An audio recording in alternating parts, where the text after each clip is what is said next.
For Bindas Entertainment, subscribe to What the Fun.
Let's continue the same spirit. ఈసారి కూడా జాన్ని out చేయాలి. దానికి George your the right bowler. Leg side fielding పొజిషన్లో చిన్న changes చేద్దాం అనుకున్నాము. మందీప్, నువ్వు డీప్ స్క్వేర్ లెగ్ దగ్గరికి వెళ్ళిపో. అభిషేక్, నువ్వు మిడ్ వికెట్. ఓకే. హేమంత్, నువ్వు ఫైన్ లెగ్ దగ్గరకు ఉండు. Okay captain. మోయిజ్, నువ్వు డీప్ మిడ్ వికెట్ దగ్గరికి వెళ్ళిపో. Okay captain. దినేష్, నువ్వు ఇందాక అట్లే square leg. Yeah. Praveen and Shekhar as usual. Okay. Off side పెద్దగా చేంజెస్ ఏం లేవు. ఇందాకటి మ్యాచ్ లాగానే ఉంటుంది. Okay okay. Okay, done.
ఇప్పటి వరకు ఈరోజు 2 మ్యాచ్లు ఆడావు. రెండిట్లోని ఫస్ట్ బాల్కే అవుట్ అయ్యావు. What's wrong with your play? చూడు, ఇదివరకు స్టేట్ లెవెల్ ఫస్ట్ క్లాస్ మ్యాచెస్లో నువ్వు జార్జ్ ఆడిన మ్యాచ్ చూసి రామచంద్రయ్య గారు చాలా ఇంప్రెస్ అయ్యారు. వచ్చే సంవత్సరం అండర్-19 వరల్డ్ కప్ టీమ్ సెలక్షన్స్లో మీ పేర్లను ఆల్ ఇండియా జూనియర్ సెలక్షన్ కమిటీకి రికమెండ్ చేస్తానని నాతో పర్సనల్గా చెప్పారు. కానీ ఈరోజు నువ్వు ఆడిన ఆట ఆయన చూస్తే నువ్వే కాదు, మన అకాడమీ నుంచి ఎవ్వరూ సెలెక్ట్ అవ్వరు, ఇంక్లూడింగ్ జార్జ్. 4 రోజులు చూస్తూ కోచ్, మన అకాడమీ ప్లేస్తో ఆడుతున్న ప్రాక్టీస్ మ్యాచెస్ ఇవి. వాటిని మీరు ఎందుకంత సీరియస్గా తీసుకుంటున్నారో నాకు అర్థం కావట్లేదు. That's my point. Practice matches that వాళ్ళ ఇన్ అండ్ అవుట్ తెలిసిన మన అకాడమీ ప్లేయర్స్తోనే సరిగ్గా ఆడినప్పుడు ఇంక రేపు నీకు తెలియని కొత్త ప్లేయర్స్తో బాగా ఆడతామని గ్యారంటీ ఏంటి? ఇదంతా కాదు. అట్లీస్ట్ ఈసారైనా బాగా ఆడతావా లేదా? ఫిక్స్.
ఎక్స్పెక్టెడ్.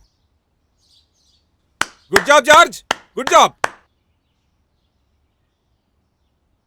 నీతో పాటే పుట్టినవాడరా జార్జ్. వాడి బౌలింగ్లోనే 3 సార్లు అవుట్ అయ్యావు. సిగ్గనిపించట్లే? అదంతా కాదు, ఇప్పుడు టైం 11:30 అయింది. 11:45 వరకు టైం ఇస్తున్నా నీకు. ఈ లోపు ఏం చేస్తావు నాకు తెలీదు. కరెక్ట్గా 11:45కి నీకు బ్యాట్ ఇస్తాను. నువ్వు మాత్రం రేపటి గేమ్ బాగా ఆడతావన్న కాన్ఫిడెన్స్ నాకు ఇస్తే చాలు. లేకపోతే ఏమొద్దు తెలుసు కదా, నీ ప్లేస్ ఇంకోటితో రీప్లేస్ చేయాల్సి వస్తుంది. అవుట్.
అంకుల్,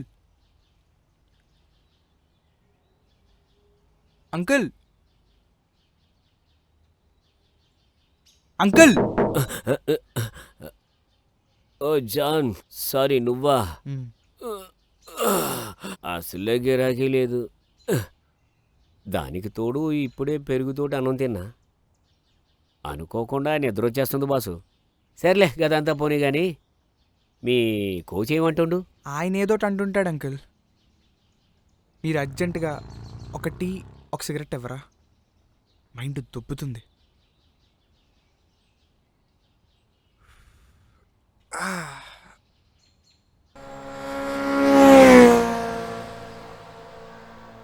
ఇదిగో జాన్,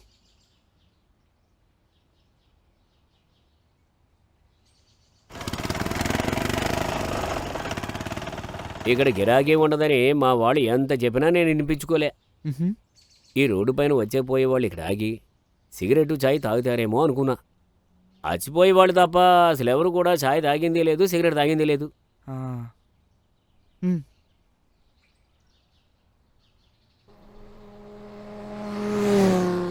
ఎంతైనా సిగరెట్లు ఆరోగ్యానికి హానికరం కదా బాసు.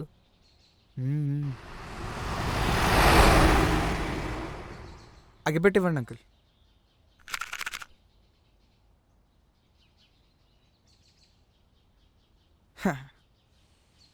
ఇందాక ఆరోగ్యం అది ఇది అన్నారు, ఇప్పుడేమో అడగ్గానే అగిపెట్టిచ్చారు.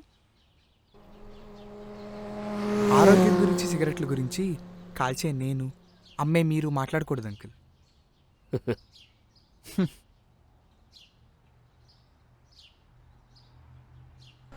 జాన్, ఎప్పుడు మన డబ్బా పక్కనే తాగేటోడివి, ఈరోజేంటి కొంచెం దూరంగా పోతున్నావు?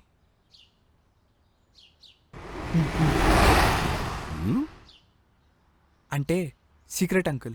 సీక్రెట్ అంటే చెప్పకూడదు కదా. పర్లే జాన్, ఎవరికి చెప్పని చెప్పు. చెప్పాలంటే భయం వేస్తుంది అంకుల్. భయం ఎందుకు అంకుల్? నువ్వేదో మర్డర్ చేస్తున్నట్టుగా.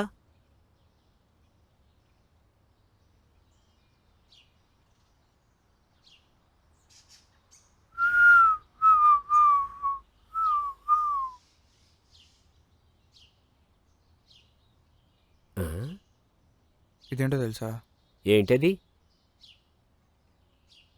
Anabolic steroid. స్టెరాయిడా? డ్రగ్గా ఏంటి?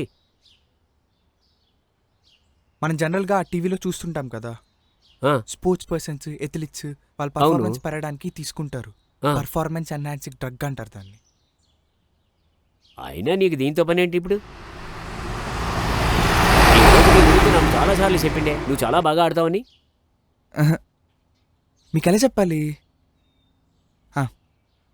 ఇప్పుడు టీయో కాఫీయో తాగినప్పుడు మన మైండ్ యాక్టివేట్ అవుతుంది కదా, ఆ, అలాగే ఈ డ్రగ్ తీసుకున్నప్పుడు నా బాడీ అంత యాక్టివేట్ అవుతుంది. ఆ? నాకు ఇప్పుడు ఇది కావాలి.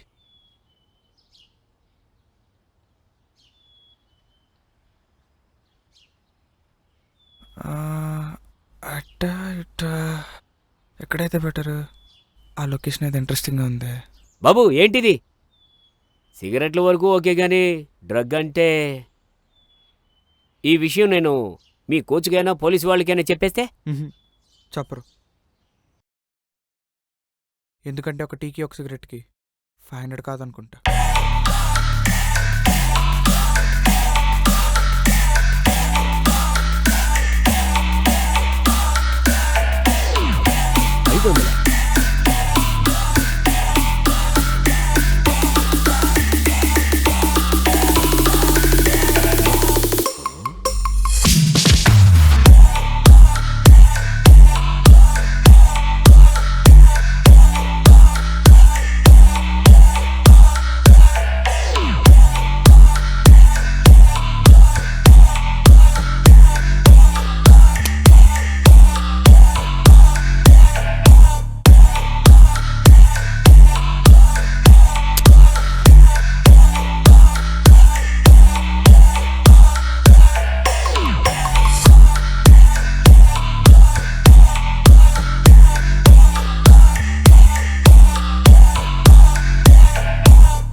జానా జార్జా?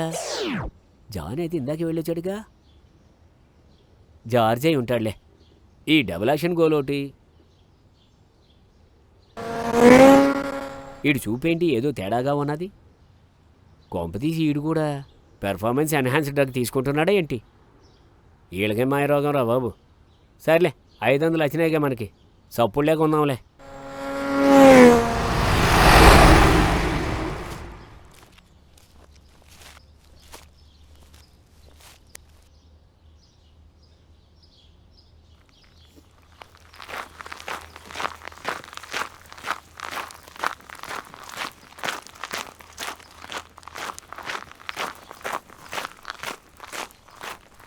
धीरे धीरे से मेरे जिंदगी में आना, धीरे धीरे से मेरे दिल को चुराना, तुमसे प्यार है कितना जाने जाना.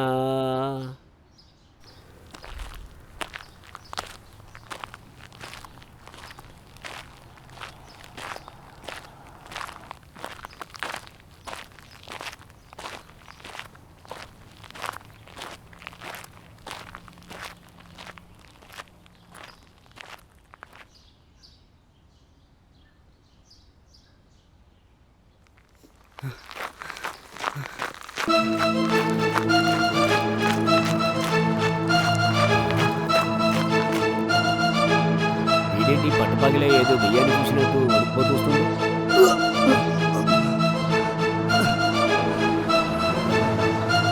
కోచ్ కోచ్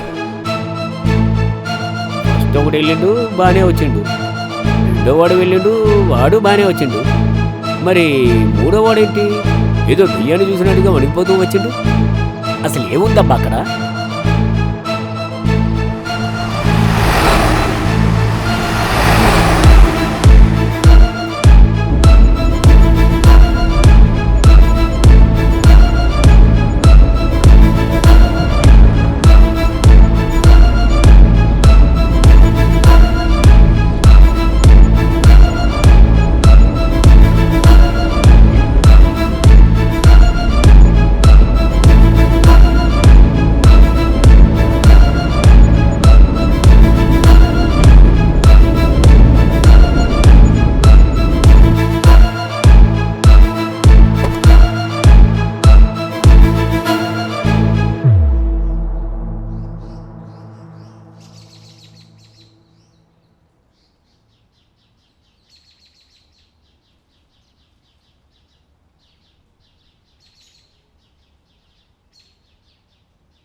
ఎవరైనా ఉన్నారా?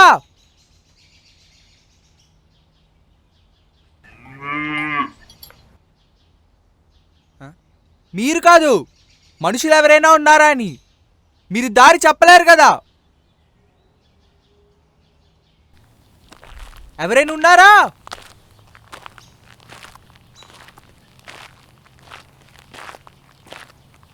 ఎవరైనా ఉన్నారా?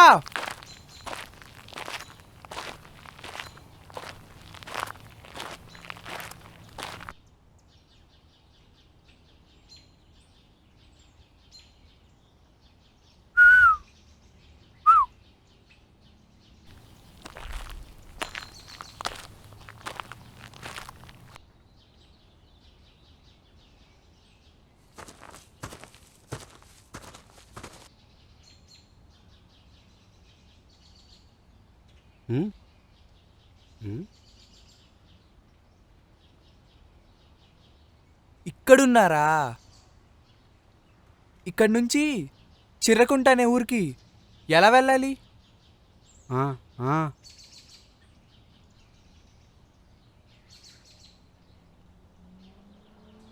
మీరేంటి సైకిల్ చేస్తున్నారు? మీకు మాటలు రావా?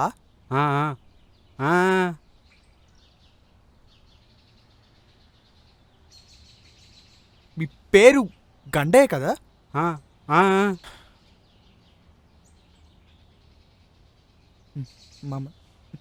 మమ్మల్ని గుర్తుపట్టారా?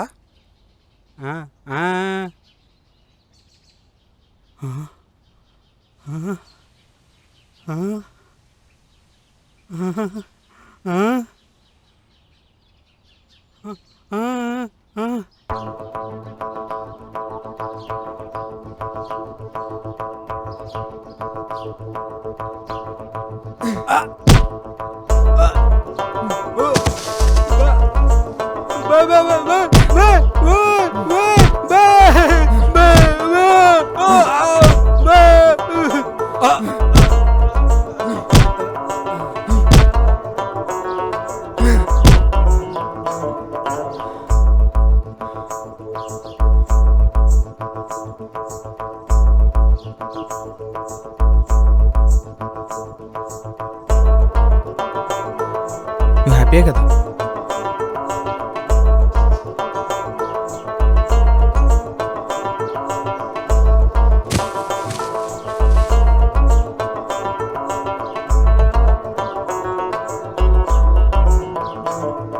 సరే, ఇప్పుడు దీన్ని ఏం చేద్దాం?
జార్జ్ వెళ్ళి గుణపం బారా తీసుకురా.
అరే ఏందిది?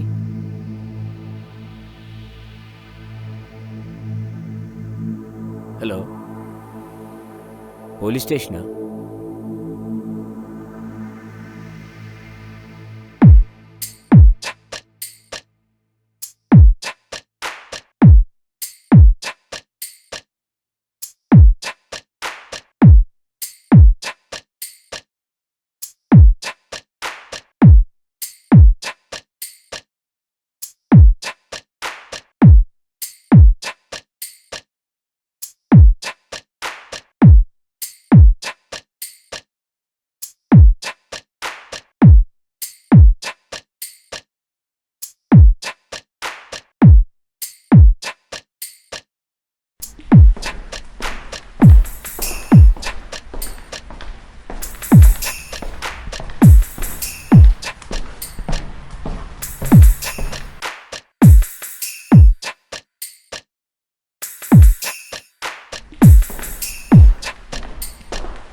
ఇంకా నువ్వు వెళ్ళొచ్చు.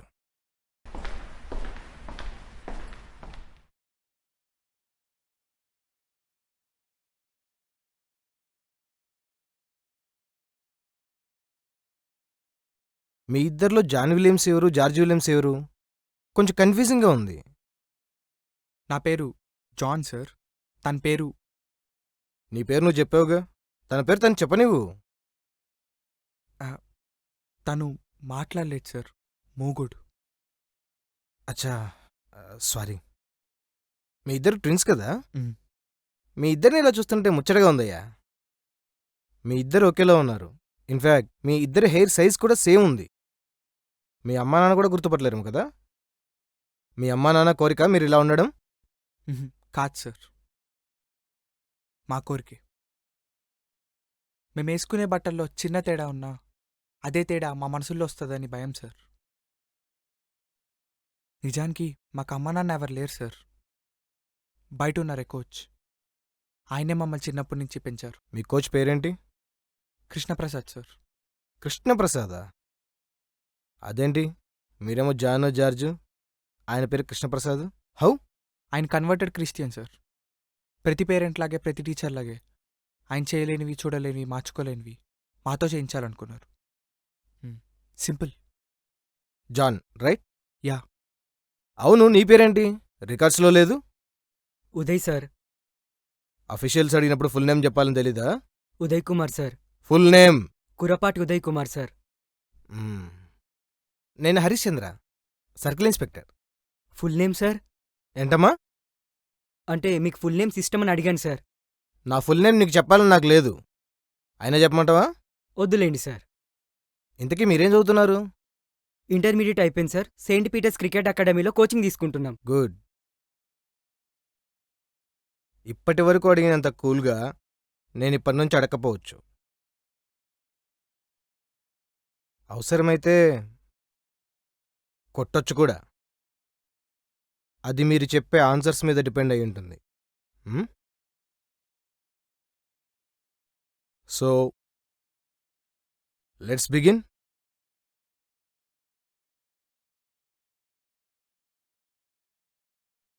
ఇవి మీ డోపింగ్ టెస్ట్ రిపోర్ట్స్. నువ్వు టీ కొట్టోడికి చెప్పినట్టు పర్ఫార్మెన్స్ ఎన్హాన్సింగ్ డ్రగ్ తీసుకున్నట్టు ఇందులో లేదు. నార్మల్ హ్యూమన్ బాడీ లెవెల్స్లో ఉండేలాగే ఉన్నాయి. డ్రగ్ ఏంట్రా? నువ్వు డ్రగ్ తీసుకోనప్పుడు ఆ టీ షాప్ వాడికి పర్ఫార్మెన్స్ ఎన్హాన్సింగ్ డ్రగ్ తీసుకుంటున్నాను ఎందుకు చెప్పావు? ఊరికే సరదాగా చెప్పా సార్. సరదాగా తనకేదో ఇంజెక్షన్ బాటిల్ కూడా చూపించావంట కదా? ఏం బాటిల్ అది? యాక్చువల్లీ బాడీ పెయిన్స్ వస్తున్నాయని పెయిన్ కిల్లర్ తీసుకున్నాను సార్. ఆ బాటిల్ ఆయనకి చూపించాను. నువ్వు తీసుకున్నది పెయిన్ కిల్లరే అయితే నువ్వు డ్రగ్స్ తీసుకోనప్పుడు తనకు 500 లంచం ఎందుకు ఇచ్చావు? ఓకే, ఈ మొత్తం ఎపిసోడ్లో ఆ డ్రగ్ ఎపిసోడ్ అంత ఇంపార్టెంట్ ఏం కాదు, కానీ ఆ డెడ్ బాడీ చాలా ఇంపార్టెంట్. చనిపోయిన ఆ మనిషి మీ ముగ్గురికి తెలుసా? అక్కడ అంత చోటు ఉండంగా మీ ముగ్గురు ఆ డెడ్ బాడీ ఉన్న చోటుకే ఎందుకు వెళ్ళారు?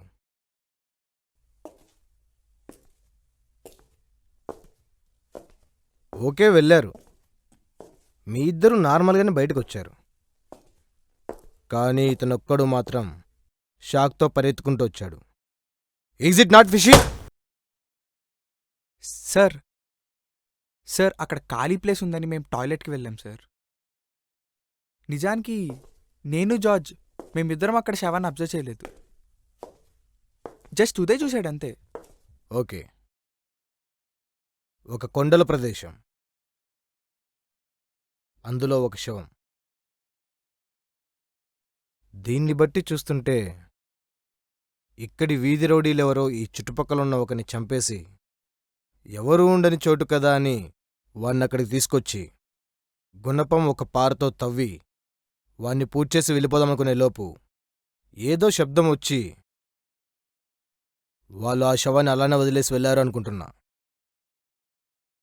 అక్కడున్న టార్చ్ లైట్ బట్టి చూస్తే ఇదంతా నిన్న రాత్రి జరిగింది. ఎందుకంటే బుద్ధున్నోడు ఎవడు కూడా పగటిపూట టార్చ్ లైట్ వాడ్డు.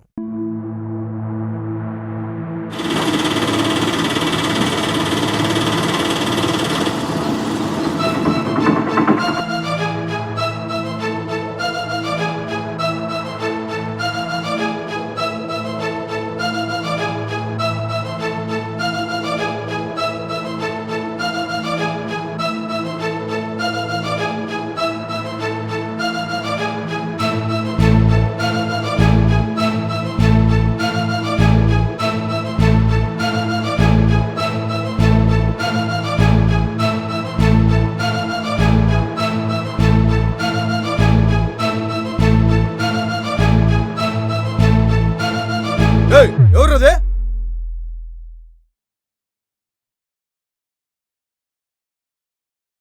నేనిప్పుడు చెప్పిన మొత్తం ఎపిసోడ్ని ఒక్కసారి విజువల్గా జస్ట్ ఇమాజిన్. అవసరం లేదు సార్, మాకు ఆల్రెడీ బొమ్మ కనపడిపోయింది. Yes, I crack the case. Wait, ఇది నా దగ్గరున్న ఒక్క వెర్షన్ మాత్రమే. నా దగ్గర ఇంకో వెర్షన్ కూడా ఉంది. అక్కడున్న ఆ బాడీ ఎవరిదా అని ఇన్వెస్టిగేషన్ చేస్తే ఇతను 10 సంవత్సరాల క్రితం వరకు విశాఖపట్నం సీపోర్ట్లో ఓడలో నుంచి సరుకులు దింపేవాడిగా పనిచేసేవాడని తెలిసింది. కానీ అక్కడ ఒక పెద్ద తుఫాన్ రావడం వల్ల వేరే వాళ్ళలాగానే బ్రతుకుదెరువు కోసం ఆదిలాబాద్ డిస్టిక్లోని ఈదులవాడ అనే ఒక చిన్న గ్రామానికి వెళ్ళి అక్కడి సర్పంచ్ కింద 5 పనివాళ్లలో ఒక పనోడుగా చేస్తూ ఉండేవాడని తెలిసింది. తన భార్య కూడా అతనితో చాలా గొడవపడి ఏదో వేరే ఊరెళ్ళిపోయి పని మనిషిగా చేసుకుంటూ బ్రతుకుతోందని కూడా తెలిసింది. కానీ ఇక్కడ క్వశ్చన్ ఏంటంటే అతని శవం మీద గాయాలు చూస్తుంటే ఇతని పైన ఎవరో తీరని పగతో కొట్టి చంపేసినట్లు తెలుస్తుంది. ఒక మామూలు పాలేరుని అంత పగతో చంపాల్సిన అవసరం ఎవరికుంది? కొట్టి చంపేసినా కూడా అక్కడే పాతేయకుండా 320 కిలోమీటర్లు 7 నుంచి 8 గంటల ప్రయాణం చేసి మరీ మీ ప్లేగ్రౌండ్ పక్కనున్న గుట్టల్లో పడేయాల్సిన అవసరం ఏముంది? పెట్రోల్ రేట్లు పెరిగిన ఇంపాక్ట్ వీళ్ళ మీద లేదనుకుంటా. కానీ ఇక్కడ కూడా వాళ్ళు తప్పించుకునే అవకాశం ఉంది. అయినా పూడ్చిపెట్టకుండా అలాగే వదిలేసి వెళ్ళిపోయారు. ఆ రోజు తర్వాత జాన్ అంటే నువ్వు అదే గుట్టల్లోకి వెళ్ళి ఆ టీ కొట్టోడితో డ్రగ్ తీసుకుంటున్నట్టు మాయ చేసి అతనికి నీ మీదున్న మంచి ఇంప్రెషన్ పోయి ఒక అనుమానం వచ్చేట్టు చేసి ఆ శవం ఉన్న చోటుకే పోయావు. కానీ అక్కడ ఏం చూడలేదన్నట్టు నార్మల్గా బయటకు వచ్చేసావు. నీ తర్వాత వీడు అంటే జార్జ్ అదే చోటుకు వెళ్ళి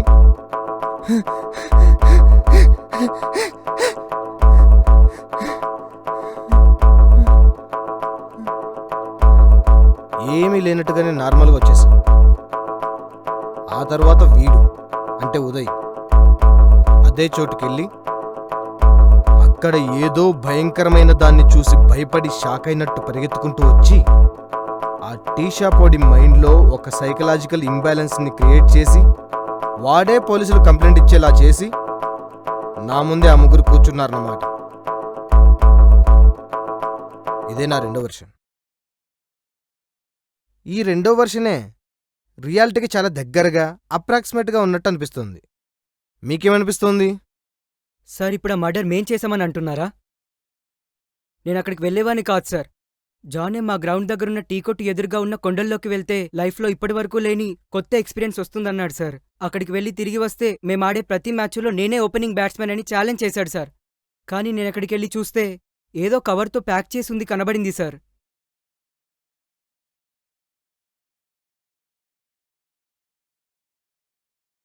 కానీ కాసేపటి తర్వాత అది శవమని తెలిసింది సార్. అంతే సార్, ఇంతకు మించి నాకింకేమీ తెలీదు. మీరు చెప్పిందే నిజమని ఫైనల్ కంక్లూజన్కి ఎలా వచ్చారు సార్? నేను వేరే ఎవరో మర్డర్ చేశారన్నప్పుడు మీ ఫేస్లలో ఒక రకమైన డిసప్పాయింట్మెంట్ కనిపించింది. కానీ మీరే చేశారేమో అని చెప్పినప్పుడు మీ ఫేసెస్లో ఏదో తెలియని సాటిస్ఫైడ్ స్మైల్ కనిపించింది. ఏ మర్డర్ చేసిన వాడైనా ఎలా తప్పించుకోవాలా అని చివరి వరకు ఆలోచిస్తాడు, ప్రయత్నిస్తాడు కూడా. కానీ మర్డర్ చేసిన వాళ్ళే దొరికిపోవడానికి ఇన్ని క్లూస్ ఇవ్వడం ఇదే ఫస్ట్ టైం చూస్తున్నా. Isn't it something unique? Sir మీ సెకండ్ వర్షన్లో ఒక చిన్న కరెక్షన్. మర్డర్ చేసింది ముగ్గురు కాదు, ఇద్దరే. వాడికి ఎలాంటి సంబంధం లేదు. అంటే మర్డర్ మీరే చేశారని ఒప్పుకున్నట్టుగా. వెంకటేష్, ఒకసారి లోపలికి రా.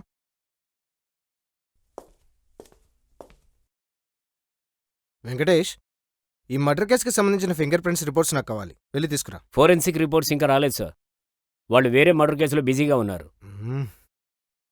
ఓకే ఫైన్, నువ్వు వెళ్ళు.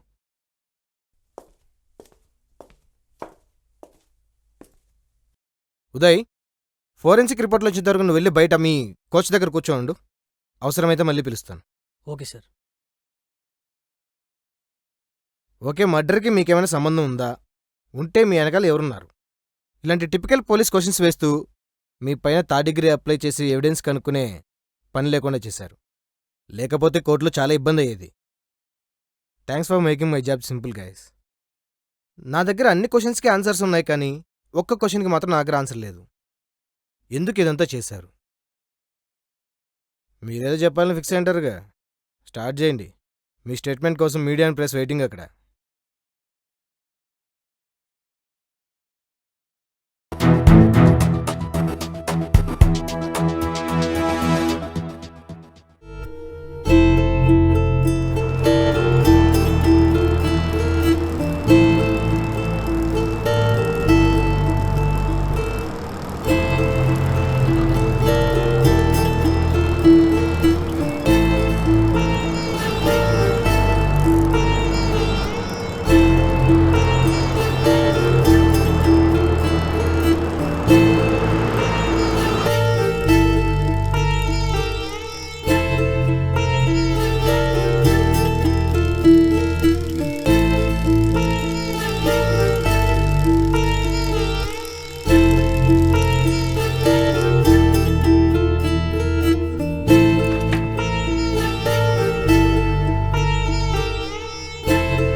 సార్ ఆ? 2 నెలలుగా పేపర్ బిల్ ఇవ్వలేదు సార్. రేపు ఇస్తాను లేరా. మ్,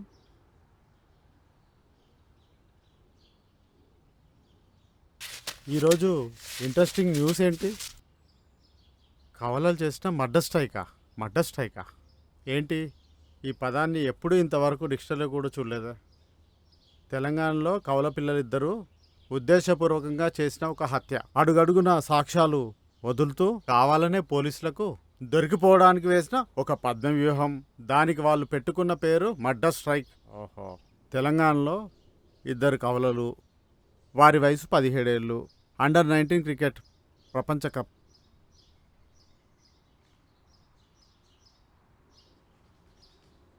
మిగతాది 4వ పేజీలో.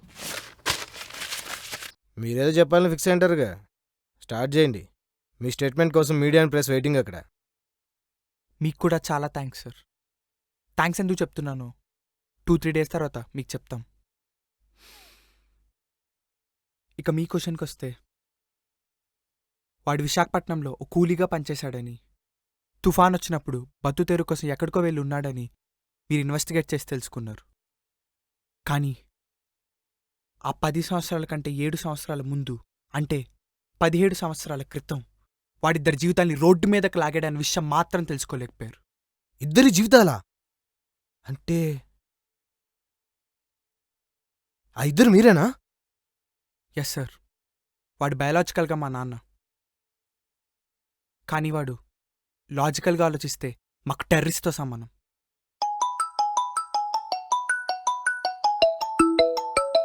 హలో మోహన్ రావు గారు, నేను ఈరోజు ఆఫీస్కి రావడం లేదు. కొంచెం ఆ ఫైల్స్ మేనేజర్తో సైన్ చేయించి రెవెన్యూ డిపార్ట్మెంట్కి పంపించండి. ఓకే, బాయ్ అండి.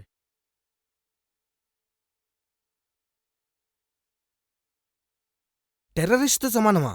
అదేంటి? Yes sir. టెర్రరిస్టులు వాళ్ళు నమ్మిన సిద్ధాంతం కోసం గుడ్డా బేడా అని ఆలోచించకుండా ఎంత దారుణానికైనా దిగజారుతారు. వాడు కూడా అంతే, డబ్బు కోసం ఎంత నీచానికైనా దిగజారుతాడు.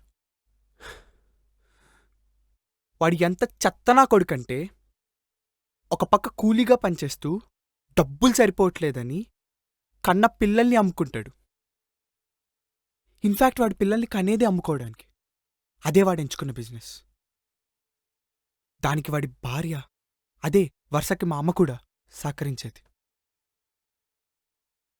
పిల్లలు ఇంకెక్కువ పుట్టడం కోసం ఏవో ఇంజెక్షన్స్ కూడా ఇచ్చేవాడంట సార్. అందుకే మేము 2 కాదు 3 ఒకేలా పుట్టాం. Identical triplets. ఎవరైనా పేరెంట్స్ కవలలు పుడితే ముచ్చటగా ఉన్నారని సంతోషపడతారు, కానీ వాడు ఇంకా ఎక్కువ మంది పిల్లల్ని నమ్ముకోవచ్చు కదా అని ఆనందపడతాడు. అది సార్ వాడి క్యారెక్టర్. సార్ వాడు చేసిన పాపాలకేమో పుట్టుకుతోనే జార్జ్ మూగోడుగా పుట్టాడు. ఐ థింక్ అదొక్కటే సార్ మా ఫాదర్కి వాడికి ఉన్న పోలిక. ఎందుకంటే జార్జ్ కంటే మంచోన్ని నేను చనిపోయేలోపు చూడలేనేమో. ఇంకోడు పుట్టిన 10 నిమిషాలకే శ్వాస అందక చనిపోయాడంట సార్. తప్పు చేసేది వాడు, శిక్ష అనుభవించాల్సింది మేమా? మా ముందు మా తర్వాత వాడు ఎంతమంది పిల్లల్ని అమ్మాడో అని ఆలోచిస్తేనే మా రక్తం మరిగిపోతుంది. అలాంటి వాణ్ణి చంపకుండా మేమేం చేయాలి సార్? పశువులు, చివరికి కుక్కలు కూడా వాటి పిల్లల్ని ఒక వయసు వచ్చేంత వరకు జాగ్రత్తగా చూసుకుని అప్పుడు వదిలేస్తాయి. కానీ వాడు మేం పుట్టిన మరుక్షణమే మా ఇద్దరిని ఎవరికో అమ్మేశాడు. సార్ మమ్మల్ని చూస్తేనే ముచ్చటగా ఉందన్నారు కదా, మాలాంటోడు ఇంకోడుంటే ఇంకెంత బాగుండేది. అయినా మీ నాన్నని మీరెప్పుడు చూడలేదు కదా, అతన్ని మీ నాన్నని నమ్మకం ఏంటి? మమ్మల్ని కొన్నతనికి ఎవరూ లేరని మమ్మల్ని పెంచుకున్నారు. కానీ 5 సంవత్సరాల తర్వాత సడన్గా ఆయనకేదో డిసీజ్ ఉందని తెలిసి మీరు చనిపోబోతున్నారని డాక్టర్ చెప్పారు. అప్పుడు కూడా మా అమ్మ నాన్నకి ఇచ్చేద్దాం అనుకున్నారు, కానీ దానికి మా అమ్మ నాన్న ఒప్పుకోలేదంట. డాక్టర్ చెప్పినట్టే ఆయన చనిపోయారు. అప్పుడు మాకు వయసు 5 ఏళ్ళు. వీధికెక్కాం. చెత్త కుప్పలో పడేసిన అన్నం తిన్నాం. మురికి నీళ్ళు తాగాం. అసలు సంవత్సరం పాటు మేము ఎలా బతుకున్నామో మాకు కూడా తెలీదు. అలా ఒకసారి రోడ్డుపై అడుక్కుంటుంటే మా కోచ్ చూసి క్రికెట్ అకాడమీకి తీసుకెళ్లి మమ్మల్ని పెంచారు.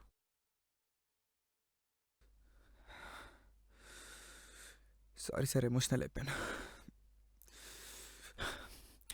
మీరు అడిగిన క్వశ్చన్ ఏంటి సార్?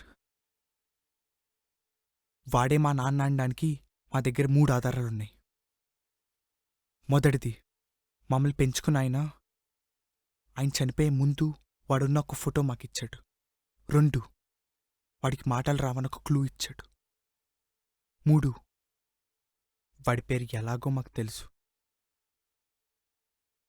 అతను ఇవన్నీ మాకెందుకు తెలియాలనుకున్నాడో అప్పుడు మాకు అర్థం కాలేదు. కానీ మాకు 12 ఏళ్ళ వయసు వచ్చినప్పుడు అర్థమైంది. వాడిని వెతుక్కుంటూ వైజాగ్ వెళ్ళాం. కానీ మీరు చెప్పినట్టు అక్కడ తుఫాన్ వచ్చి వాడు అక్కడి నుంచి ఎక్కడికో వెళ్ళాడు. కానీ ఎక్కడికి వెళ్ళాడో తెలియదు సార్.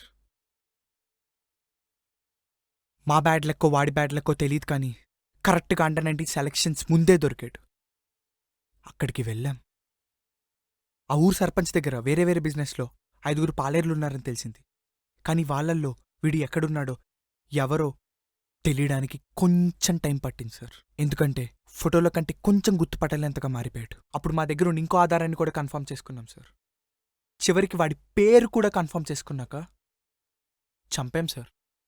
కొట్టి కొట్టి చంపాం. మీ నాన్న చేసింది తప్పే. మీ నాన్నను చంపడం నా వరకు రైటే. కానీ అంత తప్పగా ఉంటే అతను అక్కడే చంపి పూర్తి చేయొచ్చు కదా. మీరసలు దొరికేవాళ్లే కాదు. ఎందుకంటే ఇప్పటి వరకు తను మిస్ అయినట్టు అక్కడ ఒక్క కేసు కూడా నమోదవ్వలేదు.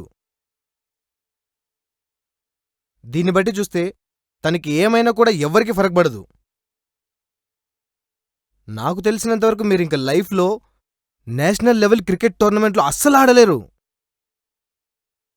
ఇదంతా అవసరమా? ఇంతకీ మీ ఏజ్ ఎంత? 17 సార్. జువైనల్ యాక్ట్ అడ్డం పెట్టుకుని తప్పించుకునే అవకాశం కూడా మీకు లేదు. ఎందుకంటే మీరు చేసింది murder. It's a heinous crime. ఒకప్పుడంటే 18 ఏళ్ల లోపు పిల్లలు ఏదైనా ఘోరమైన క్రైమ్ చేసినా కూడా పిల్లలని చిన్న శిక్ష వేసి వదిలేసేవారు. కానీ 2013లో నిర్భయ ఘటన జరిగినప్పటి నుంచి 16 నుంచి 18 ఏళ్లలో పిల్లలు ఘోరమైన నేరం చేస్తే అడల్ట్స్ లాగే వాళ్ళని శిక్షించే అధికారం జువైనల్ జస్టిస్ యాక్ట్ ఇచ్చింది. తెలుసు సార్, చదివాం. తెలిసి కూడా చేశారా? ఒక్కసారి జార్జిని చూడు. చాలా అమాయకుల్లో ఉన్నాడు. నువ్వు చేస్తే చేసావు. జార్జిని ఎందుకు ఇన్వాల్వ్ చేసావు? జార్జ్ నేను ఇన్వాల్వ్ చేశానా సార్? అసలు ఈ ఐడియా ఇచ్చిందే జార్జ్. మేం స్ట్రైక్ చేశాం సార్. Murder strike. మర్డర్ స్ట్రైకా? Yes sir. ఒక మంచి కోసం ఆకలి చంపుకుని చేసేది హంగర్ స్ట్రైక్ అయితే, అదే మంచి కోసం హత్యలు చేయడమే మర్డర్ స్ట్రైక్. ఈ రోజుతో మా స్ట్రైక్ని ఆపేస్తున్నాం సార్. ఈ మొత్తం ప్రాసెస్లో మాకున్న ఒకే ఒక భయం, మేం చేసిన ఈ ప్లాన్ అంతా పోలీసులకు అర్థమవుద్దా లేక మేమే ఎక్స్ప్లెయిన్ చేయాలా అని. మీకు మీరు కనుక్కుంటే ఆ కిక్కే వేరు కదా sir. Thanks sir for making our job very simple. Thanks చెప్పడానికి 2 కారణాలున్నాయి సార్. ఒకటి, మేం చేసింది మీరు ఈజీగా అర్థం చేసుకున్నందుకు. ఇంకోటి, ఏంటి? 2-3 డేస్ తర్వాత మీకే అర్థమవుతుంది సార్. ఏమండి, బ్రేక్ఫాస్ట్ రెడీ అయింది, రండి. వస్తున్నా.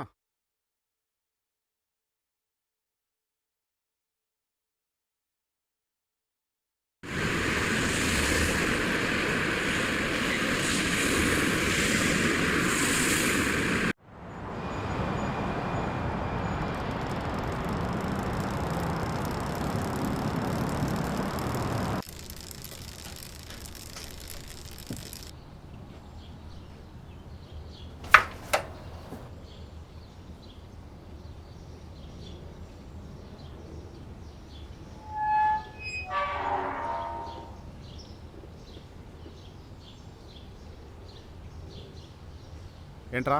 సార్ డబ్బులు. టైంకి పేపర్ వేరు కానీ డబ్బులు మాత్రం టైంకి అడుగుతారు. రేపు ఇస్తానులే, పోరా. సార్ మా ఓనర్ తిడుతున్నాడు సార్. సార్ ఏయ్ చెప్పేది అర్థం కావట్లేదా? ఊరికే నసపెడుతున్నావు, పోరా. ఎందుకు కోపడుతున్నారండి? డాక్టర్ కోపడొద్దని చెప్పారు కదా.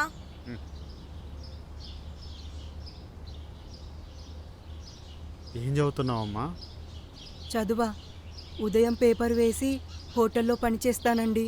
మీరిచ్చే డబ్బులపైనే నా 2 రోజుల ఆకలి ఆధారపడుందండి. అదేంటి హోటల్ అంటున్నావు? కనీసం మీ ఓనరు ఫుడ్ కూడా పెట్టడా? మీరు పేపర్ బిల్ ఇచ్చిన తర్వాతే నాకు భోజనం పెడతానన్నాడండి. సాడీస్ చదవలా ఉన్నాడే మీ ఓనరు. ఆగు బాబు, ఇదిగో నాన్న, తీసుకో తీసుకో, వెళ్ళు. బాబు ఇలా రా. ఒక చిన్న డౌటు. నువ్వు హోటల్లో పనిచేస్తుంటే మీ అమ్మ నాన్న ఏం చేస్తుంటారు? అమ్మా నాన్న వాళ్ళు ఎలా ఉంటారో కూడా తెలియదు నాకు. పుట్టిన మరుక్షణమే మా ఇద్దరిని ఎవరికో అమ్మేశాడు.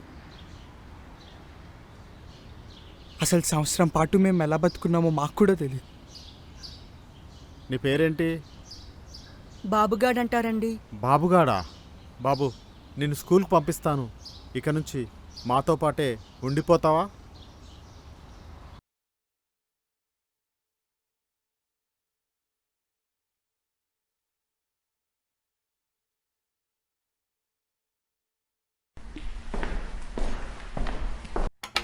ఏ గైస్, మీ న్యూస్ ఇప్పుడు ట్రెండింగ్లో ఉంది. నేషనల్ న్యూస్ అయింది. మీరిద్దరు చాలా ఫేమస్ అయ్యారు. ఈ మీడియా వాళ్ళకి ఇంక వారం రోజుల వరకు అసలు ఇంక ఏ న్యూస్ అవసరం లేదు. అవును, 2-3 రోజుల తర్వాత నాకేదో విషయం చెప్తా అన్నారు కదా, ఏంటది? సార్ మీకు చెప్పాలనుకున్నది, అసలు మేము ఈ మర్డర్ చేసిందే ఫేమస్ అవ్వడానికి. సార్ ఇప్పుడు మేము మర్డర్ చేసి డైరెక్ట్గా పోలీసులకు దొరికిపోతే మాకేమొస్తుంది సార్?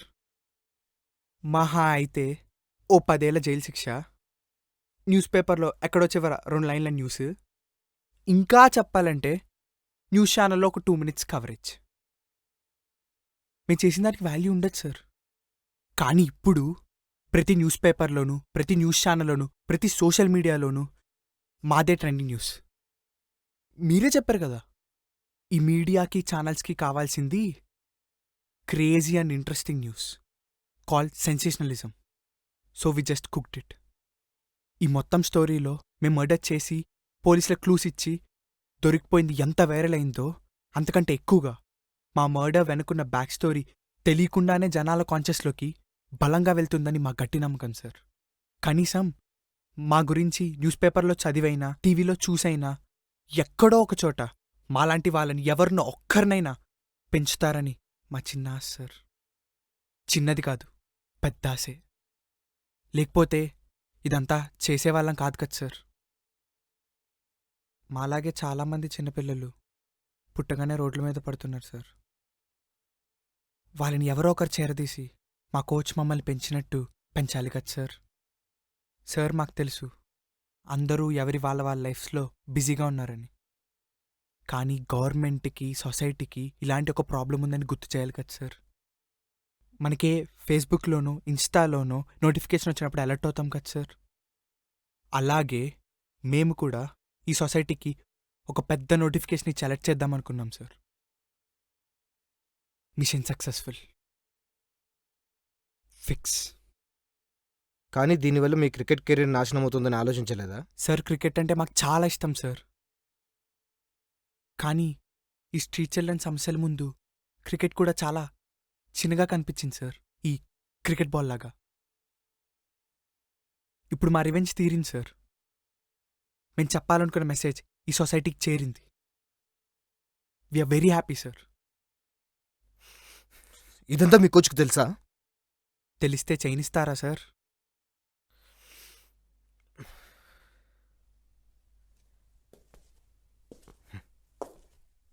మీ ఇద్దరినీ చూస్తుంటే నాకు కూడా ఓ 10 బ్రదర్ ఉంటే బాగుండు అనిపిస్తుంది.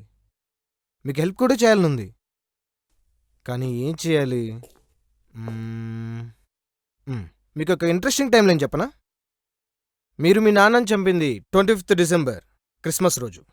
ఆ నెక్స్ట్ డే అంటే 26th డిసెంబర్ రోజు మీరు నాకు దొరికారు. మీరే వచ్చి లొంగిపోయారు. 27th డిసెంబర్ నుండి మీ న్యూస్ వైరల్ అవ్వడం మొదలుపెట్టింది. ఇవాళ 31 డిసెంబర్, ఇంకొక 10 గంటల్లో న్యూ ఇయర్.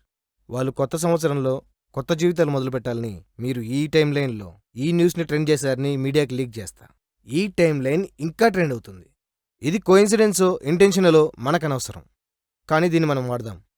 ఏమంటారు? సార్ ఇంకా మీ ఇష్టం సార్. మేము చేయాలనుకున్నది చేశాం. కానీ దీనికంటే మీరు మాలాంటి అనాథాన్ని ఒక్కడైనా పెంచితే మేము చాలా సంతోషపడతాం సార్. ఒక్కరినేంటి 10 మందిని పెంచుతా. ఆ విషయం నాకు వదిలేయండి. ఎలాగూ మర్డర్ చేశారు, అరెస్ట్ అవ్వడానికి ఒప్పుకున్నారు. పోలీస్గా నా డ్యూటీ నేను చేస్తా. కానీ ఒక పోలీస్గా కాకుండా అవుట్ ఆఫ్ మై ఇంట్రెస్ట్ నాకు చిన్న క్వశ్చన్ ఉంది, అడగొచ్చా? Thank you. మీ విషయంలో మీ ఫాదర్ తప్పు ఎంతుందో మీ మదర్ తప్పు కూడా అంతే ఉందిగా. ఇన్ఫ్యాక్ట్ అంతకన్నా ఎక్కువే ఉంది కదా. అందుకే సార్ తనని మా నాన్న కంటే 4 రోజుల ముందే చంపేశాను. వాట్?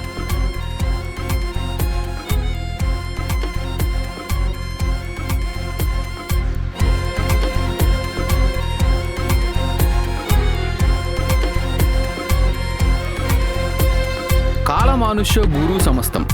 కాలంలో కొంచెం వెనక్కి వెళ్దాం. మహాభారత కాలం 4000 సంవత్సరాలు కాదు, 5000 సంవత్సరాలు. ఫైనల్గా 6000 సంవత్సరాల క్రితం. సర్లే, ఈ డేట్స్ విషయం ఆర్కియాలజిస్టులకు వదిలేసి మన విషయంలోకి వెళ్ళిపోదాం. వసుసేనుడు ఒకరోజు దుర్వాసముని సురసేన అనే ఒక రాజు ఆతిథ్యం కోసం ఆయన రాజ్యంలోకి వచ్చాడు. సురసేనుడి కూతురు అయిన కుంతి సేవలకు మెచ్చిన దుర్వాసుడు ఆమెకు ఒక సిద్ధమంత్రం వరంగా చెప్పి వెళ్ళిపోతాడు. ఆ మంత్రంతో తను ఏ దేవుడినైతే కోరుకుంటుందో ఆ దేవుడి అంశతో దైవాంశ సంభూతుడు పుడతాడు. అలా ఆమె ఒకరోజు ధగధగ మెరుస్తున్న సూర్యుడిని చూసి ఆ మంత్రం పనిచేస్తుందో లేదో అని సూర్యదేవుణ్ణి కోరుకుంటుంది. మంత్ర ప్రభావం చేత డైరెక్ట్గా సూర్యుడే వచ్చి కుంతీదేవికి ఒక బిడ్డను ఇచ్చి వెళ్ళిపోతాడు. ఆ బిడ్డే కౌచకుండలంతో ఆవిర్భవించిన వసుసేనుడు. వసుసేనుడికి మరో పేరే కర్ణ. ఒక కన్యకు బిడ్డ పుట్టడమేంటి అని లోకం అనుకుంటారని ఆ పసిబిడ్డను పెట్టెలో పెట్టి నదిలో వదిలేస్తుంది. అప్పుడు కుంతీదేవి గుండె పగిలేలా విలపిస్తుంది. అలా ఆ బిడ్డ నదిలో ప్రవహిస్తూ రాధా అతిరథనందన అనే దంపతులకు దొరుకుతాడు. వాళ్ళు కర్ణుడిని పెంచసాగుతారు. యుక్త వయసు రాగానే కర్ణుడు కూడా పాండవ కౌరవులలాగా యుద్ధ విద్యలు నేర్చుకోవటానికి ద్రోణుడి దగ్గరికి వెళ్తాడు. కాని అక్కడ వాళ్ళు కర్ణుడి కులం గురించి హేళన చేసి అతనికి అస్త్రశస్త్ర విద్యలను నేర్పడానికి నిరాకరిస్తారు. చివరికి శ్రీ మహావిష్ణు అవతారమైన పరశురాముడు కర్ణుడు క్షత్రియుడు కాదని తెలిసినా శిష్యుడిగా స్వీకరించి యుద్ధ విద్యలు నేర్పుతాడు. కాని కర్ణుడు క్షత్రియుడి అని తెలియగానే అబద్ధం ఆడాడని కర్ణుడు అతి క్లిష్ట సమయంలో యుద్ధరంగంలో ఉన్నప్పుడు తన దగ్గర నేర్చుకున్న విద్యలన్నీ మర్చిపోతాడని శపిస్తాడు. అలా ఇంకా ఎన్నో అవమానాలు శాపాలు ఎదుర్కొని చివరిగా ఆ శాపాల కారణంగానే కురుక్షేత్ర యుద్ధభూమిలో మరణిస్తాడు. ఇప్పుడు టైంలో కొంచెం కాదు చాలా ముందుకు వెళ్దాం. హిస్టరీ క్లాస్ తీసుకుంటున్నాను అనుకోకపోతే అయినా హిస్టరీ ఈజ్ ఆల్ ఓవర్ ప్రజెంటే కదా. భారతదేశం ఎన్నో విదేశీ ఆక్రమణలకు గురయ్యి చివరగా బ్రిటిష్ వాళ్ళ చేతిలోకి వచ్చి పడింది. 1907వ సంవత్సరంలో ఒక పిల్లవాడు పంజాబీ సిక్కుల కుటుంబంలో పుట్టాడు.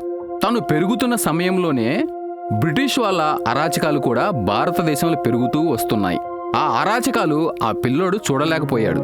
ఆ పిల్లోడే భగత్ సింగ్. భగత్ సింగ్లోని స్వాతంత్ర కాంక్ష రోజురోజుకి చిగురుస్తూ వచ్చింది. 1929 ఒకసారి భగత్ సింగ్కి స్వాతంత్ర ఉద్యమాన్ని ఇంకా ప్రజల్లోకి తీసుకెళ్లాలనే ఆలోచన వచ్చింది. దానికి ఆయన ఢిల్లీలోని సెంట్రల్ లెజిస్లేటివ్ అసెంబ్లీ పైన బాంబు దాడి చేయాలని నిర్ణయించుకున్నాడు. 2 బాంబులు కూడా తయారు చేసుకున్నాడు. ఈ దాడి ముఖ్య ఉద్దేశం ఎవరిని చంపటం కాదు, ప్రజలని ఇన్స్పైర్ చేయటం మాత్రమే. కానీ ఆ ప్రయత్నంలో భగత్ సింగ్ బ్రిటిష్ వారికి దొరికి జైలు పాలయ్యాడు. జైల్లో హంగర్ స్ట్రైక్ చేస్తూ 23 మార్చి 1931 రాత్రి 7:30 ఉరి తీయబడ్డాడు. ప్రస్తుతం మన దేశంలో సొంత అమ్మానాన్నలు వదిలేసిన కొన్ని కోట్ల మంది కర్ణులు ఉన్నారు. వాళ్ళని పెంచడానికి ఇప్పుడు మనకి లక్షల మంది రాధా అతిరథుల లాంటి దంపతులు కావాలి. అవసరమైతే ఈ సమస్యను పరిష్కరించడానికి కొన్ని వేల మంది భగత్ సింగులు కూడా కావాలి. మన జాన్ జార్జ్లాగా మర్డర్లు చేయవలసిన అవసరం లేదు. మనమందరం మానవత్వంతో ఆలోచిస్తే చాలు.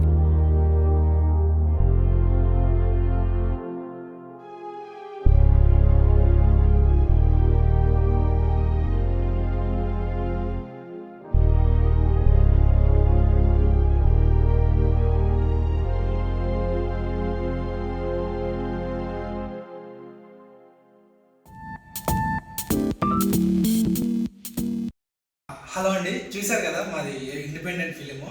సో మీకు బాగా నచ్చింది అనుకుంటున్నాం. సో అమ్మాయి లేదని ఎక్కడ స్కిప్ చేయలేదు కదా, కంటెంట్ బాగుంది. సో మీకు ఖచ్చితంగా నచ్చే ఉంటుంది. సో ఛానల్ సబ్స్క్రైబ్ చేసుకోండి, వాట్ ద ఫన్ తెలుగు.